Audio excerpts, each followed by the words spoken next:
യേശുവിൻ്റെ കൂട്ടായ്മയിലെ സ്നേഹം നിറഞ്ഞ പ്രിയ മാതാപിതാക്കളെ, സഹോദരി സഹോദരങ്ങളെ, അതിരാവിലെ ദൈവവചനം കണ്ടുകൊണ്ടും വായിച്ചുകൊണ്ടും കേട്ടുകൊണ്ടും പിതാവായ ദൈവത്തിൻ്റെ മുന്നിലായിരിക്കുവാൻ നമുക്ക് അവസരം തന്നതിന് ദൈവത്തിന് നന്ദി പറയാം. ഇന്ന് നമ്മൾ കേൾക്കുന്ന തിരുവചനം 43-ാം സങ്കീർത്തനം 1-ാം തിരുവചനം.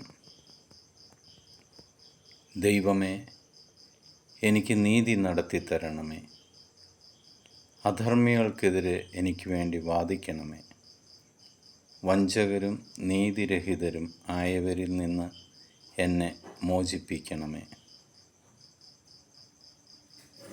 ഈ തിരുവചനം നിങ്ങളുടെ ജീവിതത്തിൽ അനുഗ്രഹമായി മാറട്ടെ എന്ന് പ്രാർത്ഥിക്കുന്നു. ദൈവം നിങ്ങൾക്ക് വേണ്ടി നീതി നടത്തി തരികയും നിങ്ങളെ വേദനിക്കുന്നവരുടെ എതിരെ കർത്താവ് യുദ്ധം ചെയ്യുകയും ചെയ്യട്ടെ.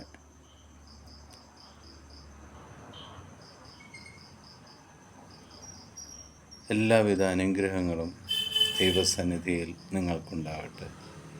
പിതാവായ ദൈവത്തിൻ്റെയും പുത്രനായ യേശുക്രിസ്തുവിൻ്റെയും പരിശുദ്ധാത്മാവിൻ്റെയും കൃപയും അനുഗ്രഹവും സമാധാനവും എപ്പോഴും നിങ്ങളുടെ കൂടെ ഉണ്ടായിരിക്കട്ടെ.